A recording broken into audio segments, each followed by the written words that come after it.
welcome back to another episode of the Generation Elevation podcast. Now, I'm here in the Podster studio in Dubai, and I'm joined by a very special guest. Now, this guest actually qualified me as a Mac Nutritionist, and he is the founder of Mac Nutrition Uni. Some may say he's also a philosopher as well. I'll let him introduce himself because he's an incredible person, and I can tell that what he's created has come from his heart, which is why I've invited him onto my show today. Martin MacDonald, thank you for joining me on my show today in Dubai. No, thanks so much for having me. It's a nice turn of fate that I'm over here and doing this. And when you reached out about doing the podcast, I thought it'd be lovely to sit down with you. Cool studio. Yeah, great. Yeah, it's so epic to have you here today. And I know that we're going to delve into some really important topics that I think the listeners will love, and also I haven't actually explored on my show before, which is really, really cool. So Martin, for those that may not know who you are, what you do, what Mac Nutrition Uni is, maybe could you please give a brief description of like what it is that you currently do? Sure. Yeah, cool. So I guess it started with me being a nutritionist, just a one-man band. Clinical performance nutritionist was the title I went by. I got lucky in my early career.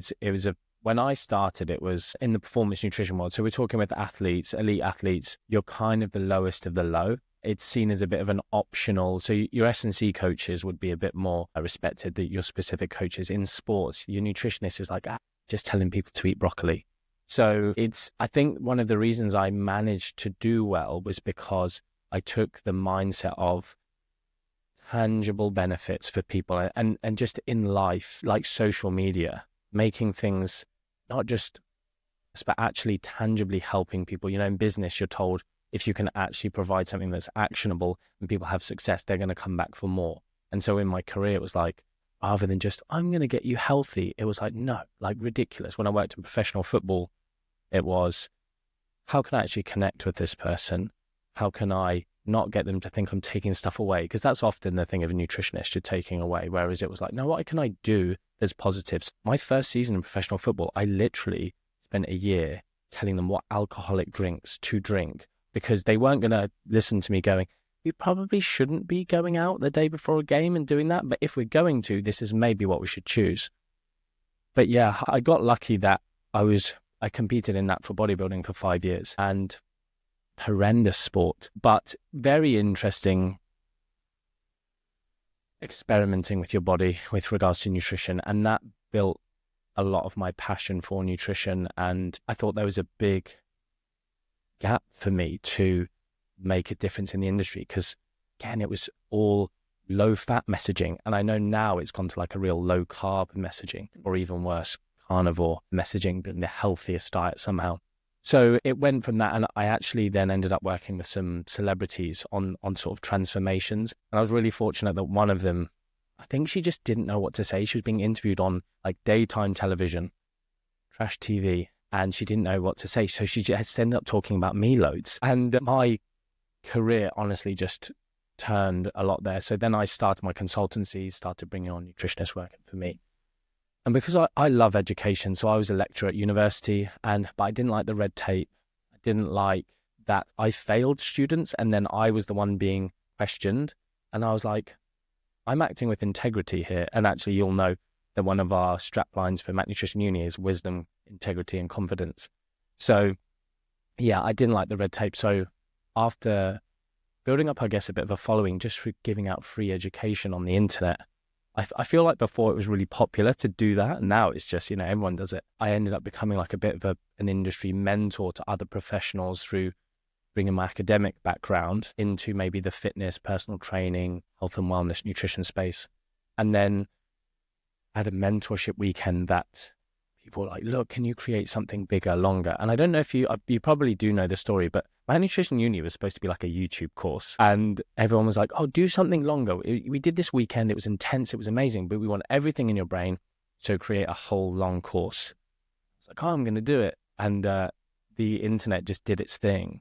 And people were like, yeah, Martin MacDonald's creating a university. And I was like, no, I'm not. I never said that. But got so much interest. We actually did like, I guess you'd call it crowdfunding. It wasn't crowdfunding. I basically just said, look, if you want to do this qualification with me, what do you want? Submit everything you're interested in. Also put your money where your mouth is. So pay your enrollment fee now. And it just went crazy. And I was like more money than, and I've never been driven by money. But what it allowed to do. So then we moved premises, new staff, the platform that you're obviously aware of. But then we were also able to invest in what the qualification was, the experts that we could bring in with it. Obviously, I deliver lots of it, but and as it's evolved over time, being able to bring in real world leaders on specific topics that I feel like I did an okay job at, but they are just the bee's knees at it. Yeah, Mac Nutrition Uni was born in 2016, so we're getting close to our 10-year anniversary. We can do something big. I'll talk to you about that maybe off air. But yeah, then really that changed things for me because I became less of a nutritionist, but more of a nutrition educator. My dream would be to just travel and do speaking. And then in 2019, things had gone so well that I didn't even have to make a living. It was my hobby, but I was able to have hundreds and hundreds of people, thousands of people over my world tour in 2019 come and hear me speak. And my thing with that was, I don't want to make any money. I just want to break even. I want to be able to fly, business class, first class, whatever. But it's not about making money. I've got my job. This is just my passion. And that's obviously where we first bumped into each other in 2019. It was that was probably one of the best years of my life in terms of just being able to bring evidence-based nutrition to the masses. The mindset, the body positivity, the journey of nutrition being a journey rather than a 12-week sort of thing. And not necessarily, lots of people are like, oh, it needs to be a lifestyle change. And I'm not sure how much you've seen of my aggressive dieting stuff, but, I'm very much about fast weight loss. And people are like, whoa, that's weird. Fast is bad. Slow and steady wins the race. But actually the research doesn't support that. But I am about not hating yourself into change. And lots of these sort of things that have now brought me, I guess, to where I am now. You obviously mentioned about the philosopher side of things. But I love that I've been fortunate enough to be in a position now where I have this business that if I was super motivated by business, I love business. I love the intricacies and the, human psychology, and I love my team. But I'm not driven by creating this like monster conglomerate sort of thing. And obviously it's studied in over 85 countries now, but that's not anything like I've done.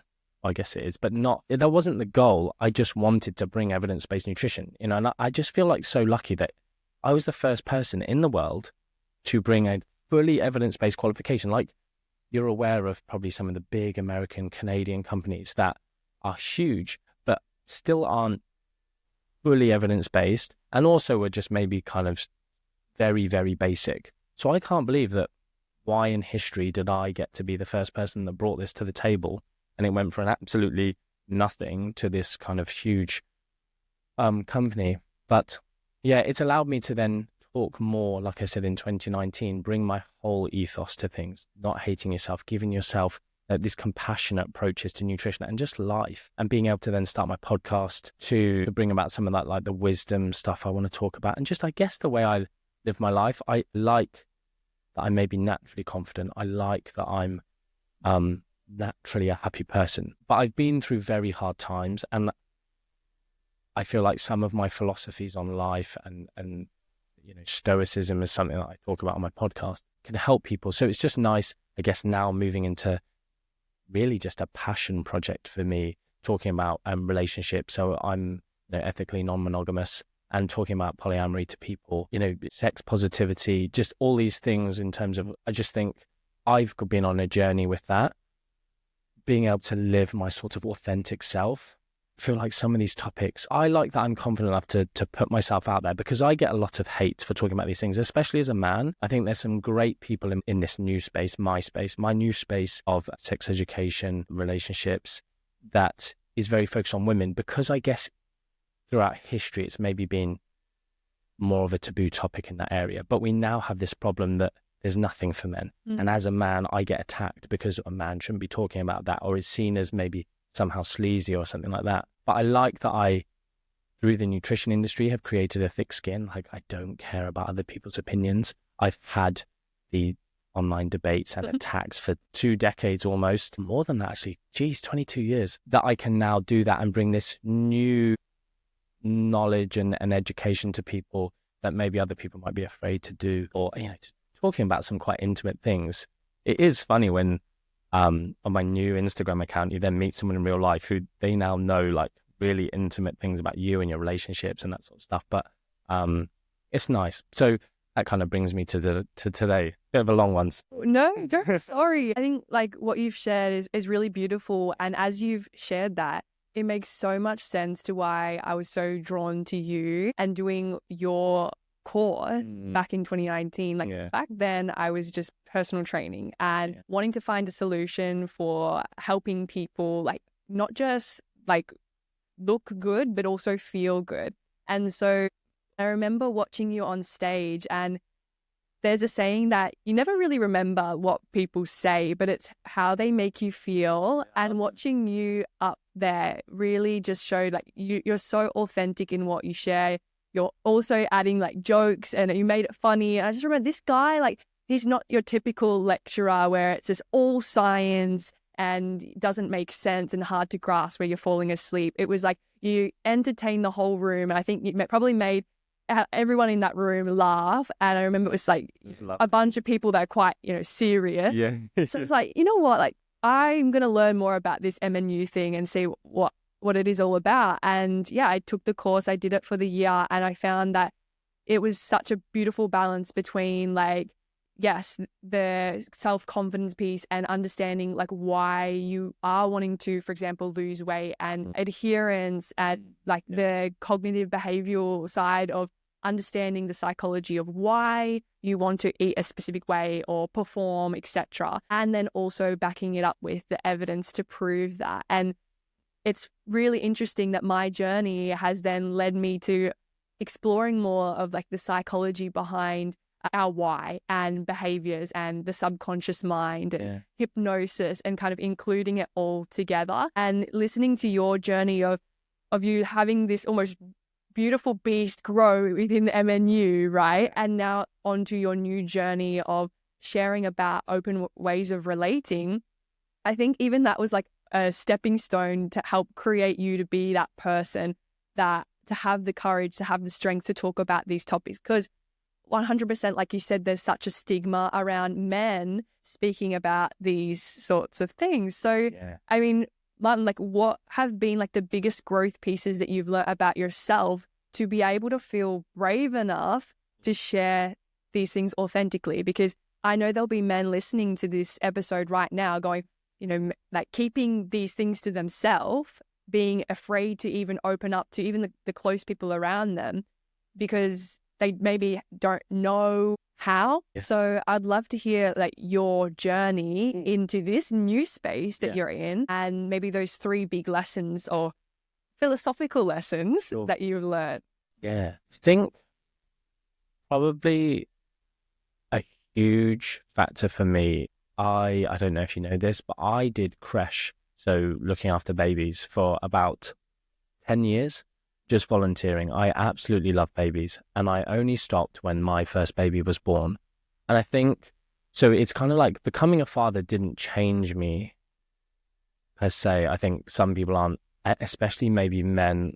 I don't know if that's a socialization thing or a biological thing, but I very much was like, I was born to be a dad. I still, just like traveling here, all the babies when we're traveling, I'm just like, and I feel like I have a way with babies, and whenever there's a baby crying on a plane, I'm like, I stop myself going and offering help. My partner will often say, just do it, just go and help her. Like there'll just be a mum and I can see she's tired. And I'm like, I just can't. I don't like I don't like putting other people in a position where they might be like, oh, this is weird. It's just not me. But I do long for just helping people in that way. But I think becoming a father, starting to think about the world that they're coming into, the world that my son is coming into in particular. Because I think the reason I say my son is because I was brought up, like many people, caring a lot for, I guess, children, women and children. You know, it's the whole thing of like women and children off first, and the sad thing of, you know, women and men are disposable. You know, we're in difficult times in the world right now where it's like, men, you need to go and do this. Sorry. Women and children, you go to safety. And so I say my son because my whole life I had spent going, how am I going to protect? And actually I had to unlearn certain things. You know, there's the thing of like, oh, when you meet your daughter's first boyfriend, you're going to be there with a baseball bat, and like, so toxic. And I had to unlearn those things because that's just the world. And so, but then with the world that my son was coming into, how am I going to make him safe, but also someone who's going to be a person of virtue?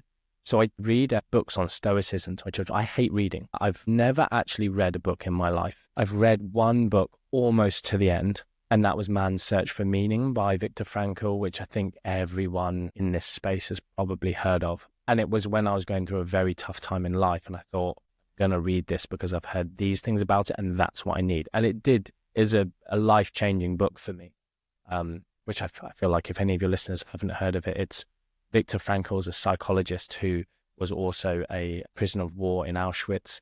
And have you read it? I haven't read it, but I know the story. Yeah. And, you know, that I knew of the quotes and some of the philosophies in that book long before I read it, because like, probably like you just people talk about it. And then reading it, you know, reading the prose all the way up to the big quotes that are in there. It was honestly just a moving experience reading the book. And because of where I was in my life and the things that were going on for me, like it was unbelievably meaningful. But yeah, so with my children, it's like, I thought, do you know what? I don't like reading. I don't like reading kids' stories. I think they're pointless a lot of the time. I actually said to my sort of managing director, Sarah, head of nutrition, Emma, you're aware of Sarah. I'm going to write a kids' book. And I've got a whole thing, and it's essentially going to bring about elements of stoicism and not letting. One of the key things will be about not letting other people's opinions like leave marks on you and leave you with feelings about yourself, because I feel like I'm very able to do that. And so just again, bringing some philosophy, bringing some of that psychology to a kid's book would be quite nice. And so I think, becoming a father, thinking about how I can help my children be robust, virtuous people who make the world a better place and live life to the fullest and are able to just be as happy as possible. Not making some of the mistakes that I've made. I've said about, if I could go back again, I would focus more on enjoying the process. Like I achieved lots and a lot quickly. And I loved the process, but I definitely could have done things slower and just enjoyed it more. Because honestly, the destination, it's so, what's the word? It seems like a juxtaposition to say success, or even just a bit lacking in gratitude. That once I had huge success, it honestly was like an anticlimax of, oh, the journey's over. I flipping loved the journey. What's my next direction? Like I had direction. And I talk about this with people's weight loss as well. Of like, it doesn't actually matter your body weight or your body size or how you look. The direction of your movement will genuinely be a much bigger contributor to your feelings of well-being and happiness. And that then becomes from those process-orientated goals, which we have research on. But you can bring it away from the research and just go, if you are picking things that you enjoy and you are enjoying the process and you are moving in a direction, you just feel like, yeah, every day you wake up looking different or feeling different or having achieved something. Whereas actually, if you get to where you think happiness lies, there's no happiness there. But if you fell in love with the process and you keep loving that process, it's great. But I think for me, from a success perspective, it was like, oh, I've built everything. I've earned all the money I ever need to earn. And it was never a factor, but it was a factor of like, I want to build something sustainable. I remember probably 2012, 2000, roughly.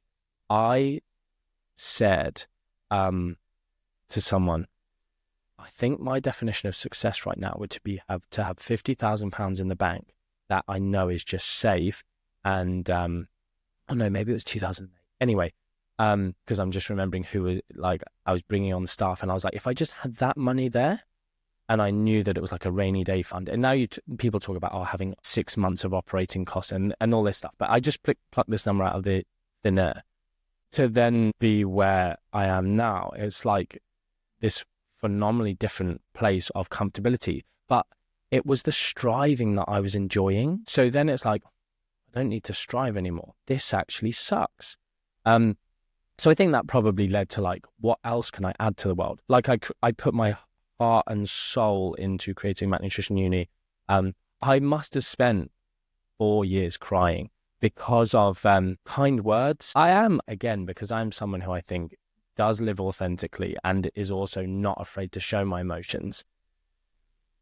And because I put everything into things, so people just going like, what you've created is unbelievable. You know, like even the kind words you're saying there, I'm glad I had lots of sleep, but it does make me emotional. And so people just going like, you changed my life, or it did this for me. Or one person, or quite a few people have said this now, but I remember the first person who said, I'm a better dad because of doing MNU. And I was like, oh my goodness, like it just like on Instagram, I'm like, oh, tears in my eyes again.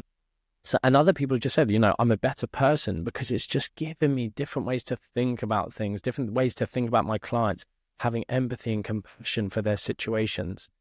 You know, we're probably one of the first courses in the world who's really discussed sort of weight stigma and anything outside of just, this is how to lose weight. This is the science of weight loss, or this is the bro science of weight loss, or whatever they're teaching. But actually talking about weight loss as maybe not being something that's completely inert, or everyone's like, weight loss is positive, and then going, well, weight loss is either positive or it's just, you know, doesn't matter. But actually it can be damaging. And now we have the other side of the coin where people are like, no one should lose weight. Intentional weight loss is wrong. 95% of people who lose weight regain it all bullshit. I actually did my first ever paid podcast. I went down to London, and I'm probably going to do my own podcast on this.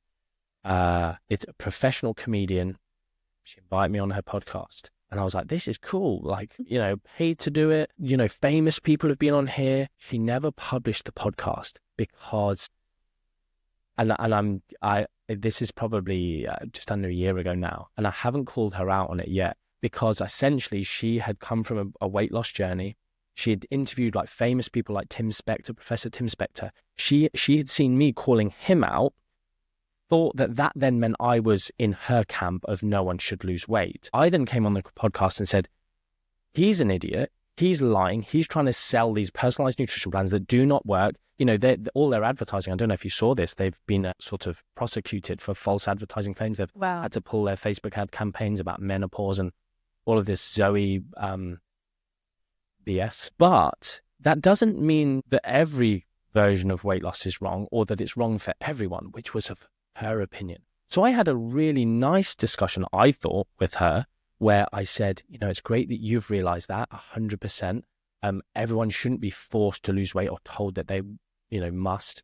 But I also provided the balance and the evidence, and she didn't publish it for a few months. And then my PA got in contact with her and said, yeah, we're not publishing it. You know, we'll pay the invoice, but we're not publishing it. And I'm like, I don't give a crap about the money. So anyway, why did I bring her up? I was saying, well, I'm really curious because, like, obviously you have this immense courage to call people out, like you said, and state the facts, and also just like state the fact that someone is probably a bit of a nuffy, you know. Yeah. And selling things that are potentially harmful to others. One of the things I loved about your teaching is that adherence is the best diet, right? Like, it doesn't matter like what macro or protein supplement or whatever you're having. At the end of the day, if you can stick to a calorie deficit, you will lose weight, or maintenance or muscle growth, whatever your goal is. The best diet is the one that you can stick to. And I just live by that because in my life, like lifestyle wise, it's always changing. And so some days I'm going to enjoy fasting and eating in a shorter window. And then some days I'm going to need to eat for performance and have carbs before I train and things like that. But not because it's right or wrong for everybody and that's gospel. It's because that's what suits me and where I'm at. However, I really see this trend in the industry of like good and bad and right and wrong and you versus me, rather than coming together, putting like these incredible brains together to collaborate and create something amazing. And I am really curious in regards to MNU, because you said that you copped a lot of people coming at you for some of the claims and the calling out of others, right? How that impacted you and how that has built you a thick skin, like you said. Yeah, sure. And then also on the side of that, what you're creating now in regards to open relating, which is quite a taboo topic. Yeah. The maybe comments that you get and maybe the stigma that you see that is around that topic as well. So start with MNU. Like, what would be the common like Karen comments that you would get? Yeah, I mean, it is funny when you become, in other people's eyes, successful. You know, I still remember people I remember people calling me an overnight success. And I was like, are you serious? Like, I've been doing this about a decade now. You've only just heard of me. I've been doing the work. I've been giving away this free information. That's why I did something and boom, it went massive. Because I had built that know-like trust that people talk about in the marketing and business world. People bought into me. They saw that I was authentic. They knew I didn't have an agenda.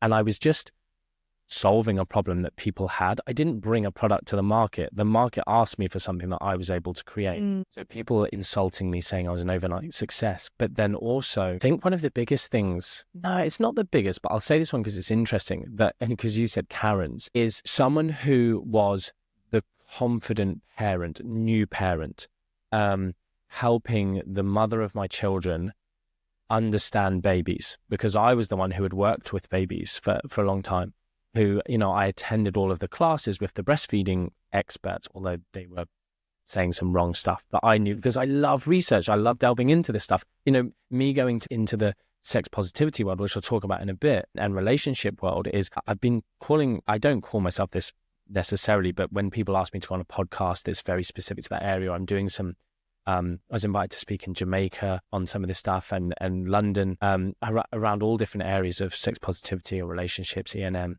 and calling myself like an evidence-based sex expert or something like that, because actually reading the research and having something to base things on, because lots of people in this space, just like the nutrition world, like it's a much newer world than the nutrition world.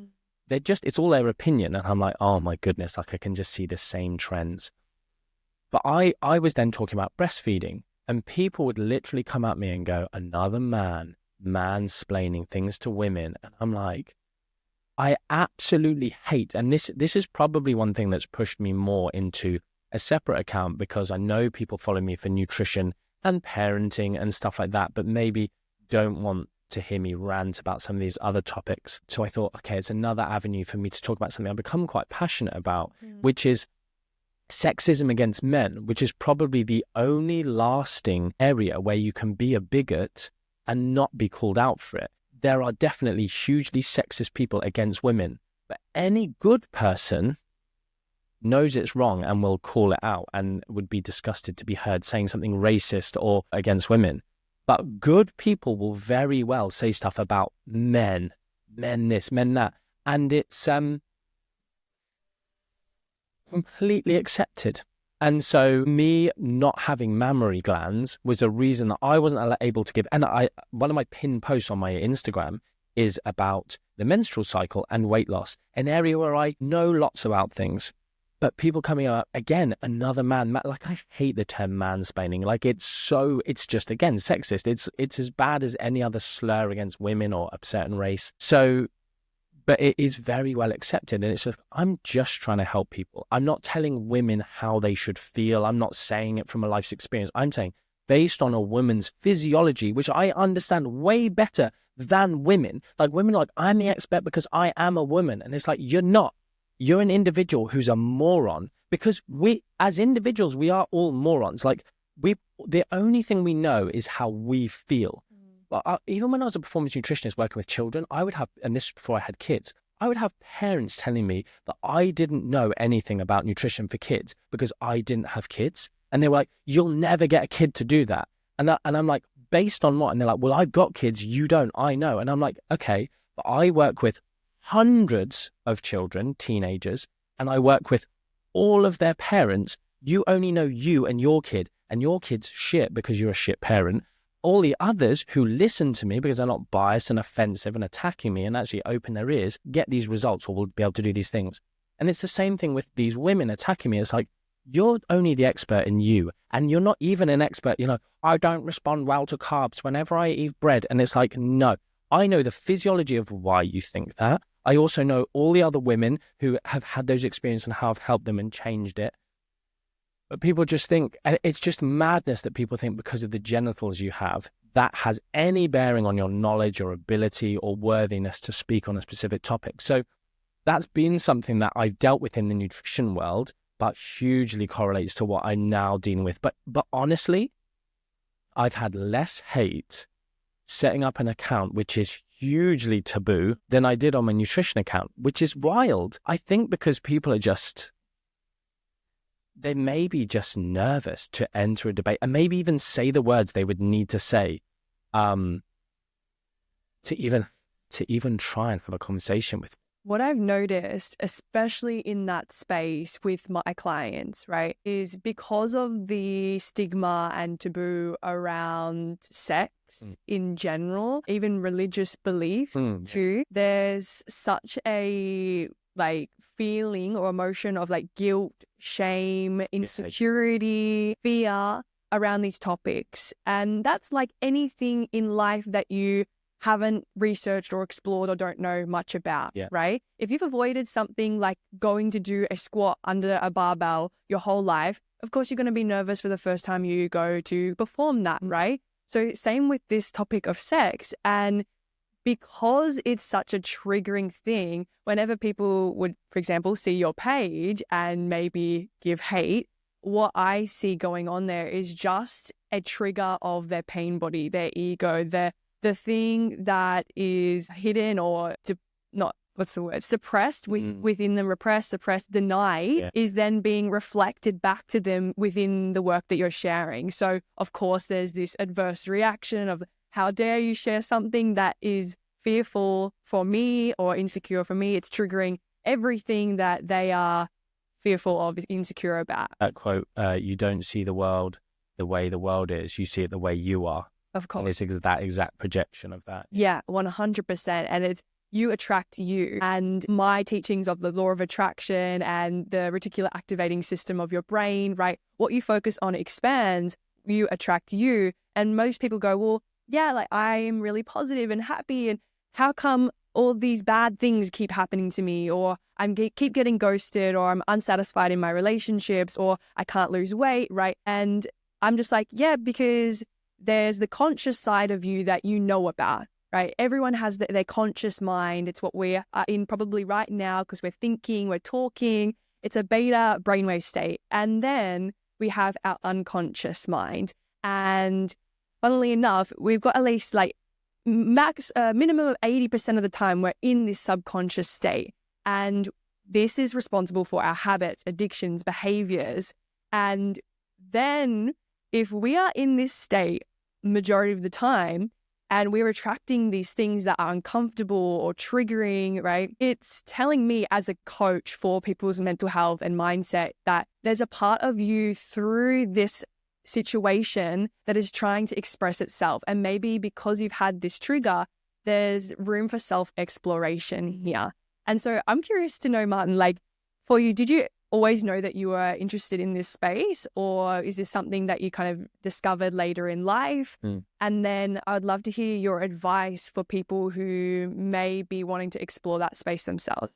Yeah, it's a long story and I won't tell you it all, but you mentioned there a little bit about religion and repression and shame and stuff. There's a few accounts on Instagram that actually focus very specifically on sex positivity within religious communities, because no matter what you believe or who you believe in or what the rules are for you, typically the rule is that once you're married or connected to someone, then sex is allowed and sex is a positive thing. But people can't break growing up for 20, 30, whatever years until they get married. They get married and they still feel like there's shame. You know, whoever their God is, like God is still, they pleasure is not something that is allowed. Sexual pleasure is not something that's allowed. So there's some really cool accounts. That's not something I focus on, but kind of helping those people going, no, like our God, whoever the God is, wants us to enjoy our husband or our wife, etc., and wants us to have pleasure. Like it's this thing. It's not, and maybe there's some religions where that isn't the case. Actually, I don't know them all, but it is just this thing of, so being British, for instance, you don't have to be religious to be completely and utterly sexually repressed. And talking about it really, yeah, I think like you said, it just brings something out in people. They're reactive. People who I would call, you know, that, I mean, like there's someone's popped into my head. She's one of my biggest fans. She's in Australia and like loves me so much. It's such a sweet way. But she followed my new account and then I went and did a talk recently and she said, oh yeah, just so you know, I've unfollowed that account because I just found it too challenging. And I was like, amazing that you still came and you still like me, because people go, I disagree with one thing you say, therefore you're a bad person. You're against me. You're against me. And I'm, you know, it's like, wow, you go about life like that? That's weird. You're never going to grow as a human being if you want to stay in this tiny little box. But it was around, she's married, they're in a monogamous marriage. And so just seeing a different way of doing things, she said, I found it challenging. And she said, that's cool for me. I'm going to go away and reflect on that and see why I can't deal with just hearing someone speak about it. But it is, people find these things because you talking about this subconscious thing, you know, it's everything within your being telling you one thing. And I think, so I was brought up religious, going back to your question. So I was very much at least taught a certain way. And again, with children, it's very much you grow up and your reality, even as an adult, because it was instilled as a child, your reality as an adult, I can't believe I believed or thought or acted the way I did. When it's instilled from such a young age, you don't question. And obviously, you know, I'm a huge critical thinker. So through that, I think it just led me on a journey towards, and I wasn't living authentically to myself. And so it was probably only in my early to mid 30s that I was like, started really truly, I was single all over again and I had to relearn who I was. And I basically made a commitment to myself that I was going to live authentically, completely and utterly transparently. And my God, is that freeing.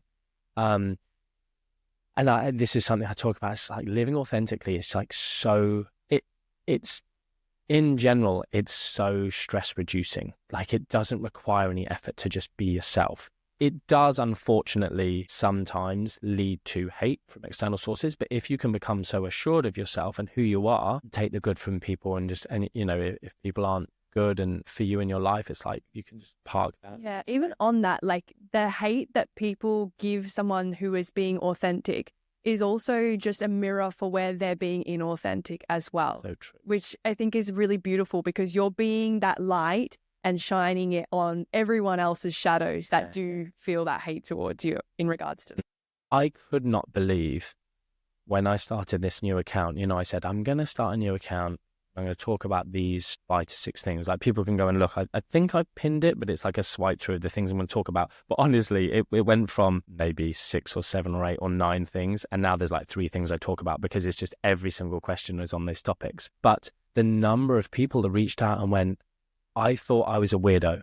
I really look up to you. I really respect you. I think you're just like, great. To hear that you're like me or you think these things, or again, because I do like anonymous question boxes or whatever, and then I post those and people can do that. That's why podcasts are great as well, because people can hear stuff in private. Yeah. You said, how can people maybe delve more into this area? It's like podcasts, and following people like me on Instagram, you can just be a completely passive listener and you don't feel attacked, or you can take your time to process things in your own space and see how you feel about things.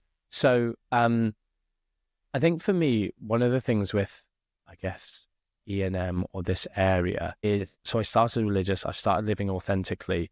I set my life up to, if I lived my authentic self, it would attract, as you sort of said, the people that were good for me, and therefore I would remain happy and not have to dumb myself down. And that really sadly meant I lost people. But you know what? Like, so I was in a throuple. So if people aren't aware, like a couple of throuple, it's 3 people all in a relationship.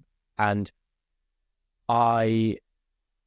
one of my partners had her whole life been monogamous, of that mindset. And I actually always used to think that everyone was non-monogamous and people only choose to not be. Because if you think about love, like, we have the ability to love more than one person. Everyone does. Now, but then there's the different like Greek words for love. And, you know, of all of the different loves, it's only romantic love that we're like, no, there can only be one person. And it's so toxic. I've been toxic. I used to be super toxically jealous. And now I actually thrive off jealousy. I love it. And that's a whole other podcast. It's the idea that you're in a relationship and then you go, no one else is now attractive to me. And it's terrible, because things that are in the shadows and in secret and repressed, if you can't say to your partner, I do find that person attractive, you suddenly start hiding things. And that's where, you know, lots of the infidelity creeps in. Well, when you hide things, when we deny, suppress, right, it just comes back to you in another way. So it's all that, like Carl Jung talks about this in regards to the shadow, right? So when you suppress something and make it go away, like in your mind, it's not actually going away. It's still there. It's still in your body. It's still in your energy. And that is what Carl Jung would call the shadow. And it would manifest in your experience, in your external reality, as a similar energy somewhere else, which is usually not an ideal situation to be dealing with. So it's like, the more conscious you are about yourself, the more aware and better able you can handle these situations in day to day. Communicate as well with your partner, if you have one as well, and go from there. So I'm really curious then, Martin, like, what would be, let's say, maybe question that people can ask themselves in regards to like self-exploration around this topic? I also just realized I didn't finish what I was saying about being in that throuple. Oh yeah, sorry.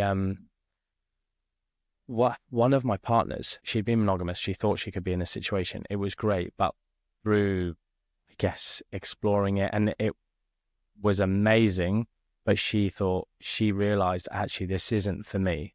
And one of the things that's been beautiful about that situation is, typically in monogamous relationships, it's been like, once they're an ex, you don't talk to them again. And people are like, it's toxic if you're still friends with your ex. And I will fully say, I still love her so much. And we're still amazing friends. That's been a changing thing for me, that actually people who I've now been in relationships with, I have such positive, because everything's transparent, like you said about their communication. Everything's above board. Everything's communicated from the start. Like, I think in E&M situations, polyamorous situations, whatever, there's obviously, E&M is the overarching term, but within that, you've got all different manifestations of it. Polyamory is obviously just one. Swingers is like the super dirty word that no one likes to use, but they all come under the same bracket, as it were. But unprecedented levels of communication, and it's changed my life in terms of my relationships are so unbelievably fulfilling now, and so positive, and so lacking in toxicity. And so if it doesn't go the way that you both want, finishes in a much, like, do you know Friends, Phoebe, when she breaks up with someone, there's this scene, and she's like, oh, I've got to go break up, and she goes off, and they have this like hug and this embrace, and it's lovely, and comes back, and all of the other Friends people are like, what, you just broke up? And it's like, yeah. It's like, and they're like, where's the fighting, where's the shouting? And it's like, it's funny, and that's how I would have thought life was, but now that's my life. So anyway, my point is my partner now, my sort of primary partner, you'd call her, is completely monogamous. She cannot see outside of just me. She's like, you fill me, you're everything. She has literally lost attraction for other people through being with me. And so that really changed my view of like, oh, actually, some people maybe are literally monogamous, but being able to go, I think people should be brought up going, find out which you are. It should be something that's on the table for people, because it's really so taboo because of constructs of society, of at least being able to have that question. I think it would cause so much less trauma. You'd have far less broken homes, which would be wonderful to have children who had both their parents, and way more often than we see it. But yeah, so that situation, it's just like, there are monogamous people. And I have these conversations with monogamous people and they're like, yeah, 100%. Some people can definitely be. And then I say, and some people are authentically in themselves polyamorous. I can fully love one person and fully love someone else, and it doesn't detract from either situation. And you say that to a monogamous person, they're like, no, you just haven't found the one yet. No, can't be. And they're like super close-minded to it, where they were super like, yeah. Anyway, so on to your question of what's one question people could ask themselves to explore this area. That is tough. I think most of it probably comes from a place of, if I could, okay, I'm just going to give an analogy. People will often say, they say it about men. Every man, and I know this isn't the case because there are men out there who are able to be in open relationships and they choose not to be, and their wives are the open ones. But every man, given the chance, would, if his wife definitely wouldn't find out and it wouldn't hurt her because he loves her completely, would he sleep with another woman? And everyone's like 100% of men would say yes. That's not true. So I think people should ask themselves, if no one was going to find out anything about me, no one was going to judge me, how would I live my life? And to truly ask themselves that with regards to relationships. Would I be interested in changing the dynamic of my relationships? Would I be interested in, even attending sex positive events? There's a whole world, the other side of mainstream that is, and I don't know if you've seen this program called Open House. It's probably Netflix or something like that. I haven't watched it, but it's all about open relationships, polyamory, swinging. There's been some quite trashy ones just about couples trying their first threesome, and it's like, oh my God, that's only going to end in tears because it's like totally brought at it from the wrong situation. Completely unconscious as well. It's just like, what reality TV show can we get the most views from? Exactly. Horrendous. Trigger everybody in the process. Exactly. Yeah. Told to do things a certain way. Other people investing in the conversation. Like, if you're going to go into a situation inviting someone else into your relationship, like I was going to write an ebook, How to Have the Perfect Threesome. And I just don't have the time. Maybe I still will. But, and the problem is the answer is it depends. And it depends on what you want to get out of it and who the situation is and who you're inviting in and all these different things. But again, that's why it would make a good ebook, because you could almost go down a tree of like, what do we need to take care of? What do we need to, this isn't just for us. There's another party that's joining us. What's their needs and wants, etc. So the question would be for people that are like wanting to write it down, to go, okay, in my journal, I'm going to put this down and have a real hard think about, is this what I want? Yes or no? Or maybe, what would that question be? I think it is, if no one was watching, if my parents weren't going to find out, if my friends weren't going to find out, or my parents weren't going to judge, my friends weren't going to judge, my partner wasn't going to judge, what's the one thing that I would want to change about my life?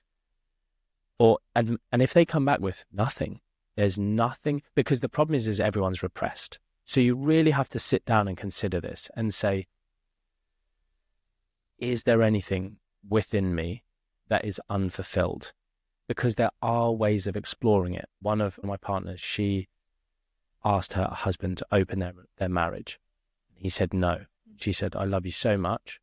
Fine. And then 6 months later, he brought it up again and they talked about it. And the answer was still no. And 6 months later, he brought it up again. And it was like, let's continue talking about this. And another 6 months of talking, they opened their marriage. And they honestly have the most insanely amazing marriage. And the problem is people rush. But I think it's that thing, if she had the confidence and also the humility that if he said no, like, that's difficult. If I said to my partner, I really feel like I need this and want this to live life, having life experience, and they said no, I'd be like, that's an issue for me. You're stopping. But if you are truly in love in that person, you then have to wake up. Yeah, you have to wake up and go, is that thing enough for you to lose what you have? And if it is, then great. that person deserves better than you. Yeah. And not better in a better for them than you. Not that you're a bad person, but you should have a positive and respectful conversation about, actually, I want to live my life this way. So I think if people just wrote that down, people talk about, if money wasn't question, how would you live your life? Or if money wasn't an issue, what would your definition of success be like if money wasn't in the equation? Well, this is the thing of, if judgment and shame, these things weren't in the equation, how would you be living your life? And I think a lot of people go, I'm not sexually fulfilled.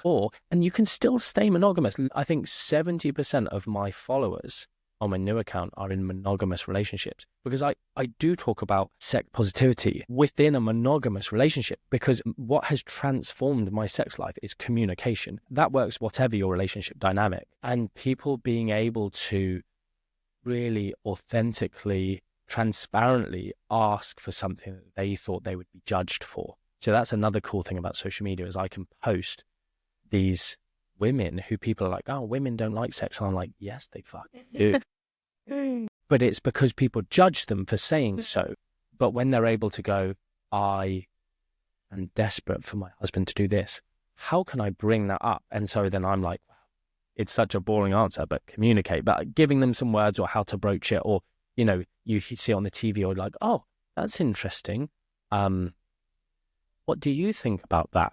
Just bringing it up. Yeah. And I would say as well, listening to this, your partner might be the one who needs these conversations, not you. So we often say, if you're insulting someone, or if you're saying bad things about other people, they don't know what you're saying, but your friends hear you saying those things, or your children. So when your child puts on weight and you've been insulting people because they put on weight, your child's not going to trust you. You're not a safe place. It's the same thing with your friends. If you've been judging so-and-so because of what they wear, or judging so-and-so because she had a one-night stand, they're not going to talk to you about that, because you're not a safe place. So the same with your partner, is if you're like, because people say things that they think other people want to hear, they fit themselves. So they will just go, oh no, I would never XYZ, insert sexual act. And therefore your partner's never, they're going to go, I was desperate to try it one day, and unsafe to share. So it's opening these conversations. We just don't do it. Sex is not a conversation that people talk about. I hate society's dynamic of the Tinder generation of women are the gatekeepers, men chase for it. And it's the problem with that is then it's like, well, then the man wins when he gets it and the woman loses. That's not the case. It's 100% a mutually beneficial exercise if you both set this up. Even casual dating can be mutually beneficial if both parties are being respected. Of course. I think there's so much information here that I really believe that we can honestly talk for hours on. And I know that the listeners will be curious, what's your page? How can we find you? Whether it be for nutrition, whether it be for open relating and sex positivity, how can they find you, your social media pages? I'm going to put it in the show notes as well for everyone too. So I recently changed it, so I just had to double check which came first. So my main nutrition page is just Martin Nutrition, and that's my sort of wisdom, parenting, loads of nutrition stuff. And then my other one is ENM Wisdom _Martin. So it used to just be ENM Martin, but I want to create my own sex positive event, because I'm amazing at doing events. In the nutrition world, I create phenomenal events, better than any of the event organizations we work with. We kind of go in and take over their staff and do it for them. Yeah. We're great at doing after parties. We build communities, the whole unconditional positive regard for everyone and anyone and everyone. So I'd love to do that. So I thought, really, I need a brand to create that, to create that, so that people can maybe have their first, even if, sex parties, having something that's like a non-sex social.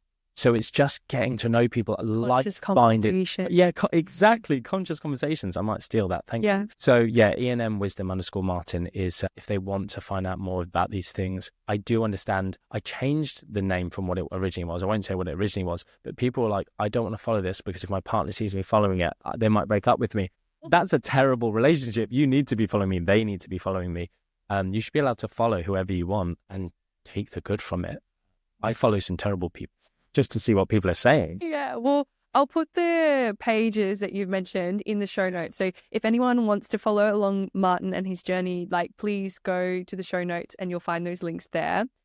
And Martin, at the end of every show, I always ask this guest, whoever's on, one question. So I would love just like a sentence answer. Yeah. And the first thing that comes to your mind, it doesn't have to be what we've spoken about today. It could be totally unrelated or related. But the first thing that comes to you in your heart, what do the listeners need to hear right now? I think I'm going to jump back to Viktor Frankl, this one. So I'm not going to come out with anything profound because it's already been said. But it's his quote, which is essentially, everyone has the option to choose how they react to any given situation. So that is a truth through the ages, that there's no situation that someone else hasn't experienced and has reacted better than you may do at your default. So you can't go, yeah, but so-and-so just died. Yeah, but I just lost my job. You know, whatever your situation is, someone has it worse and chose the path out of that situation positively. And I'm not saying it's easy. I'm not saying I always do it. But, Viktor Frankl is someone who was a prisoner of war in Auschwitz. And he talks about men there in these camps who, despite being tortured and in the worst of living situations, horrendous. I never realized quite how bad it was. He calls it the last human something, is the ability to choose your reaction to any given situation. So for me, I just think it's like, look at your life, whether you're happy, whether you're sad. There's loads of other quotes for different situations, and I know that quote will only hit for certain people in certain situations, but I think that's a fantastic one to just go, you know what? We all have hard times. And if you're in a great time, anything that comes along and knocks you right now is probably going to hit you a bit harder, because it's when we're not ready for it or we're not feeling robust and we're just like loving life on cloud nine. It comes and it brings us back down too fast and it's not nice. But you have the option to go, I want to accept this. This is me. This is for me right now. And I can choose how I react to it. And it's just a wonderful, freeing thing of going, you know what? I've certainly made the decision that I want to be a man of virtue and to live with virtue. This is another quote by someone, but is to act with virtue, even when it's not convenient, comfortable, or easy. Yeah, those are my things. Beautiful. Thank you so much, Martin, for coming on my show and meeting me here in Dubai in the Podster studio. Yeah. It's been an absolute pleasure. And I hope to have you on again soon. Yes, that'd be wonderful. Thanks you very much. Thank you. Yay. Thanks for that. Yeah, that was great. Yay. I really love that. Love that conversation. We'll head out.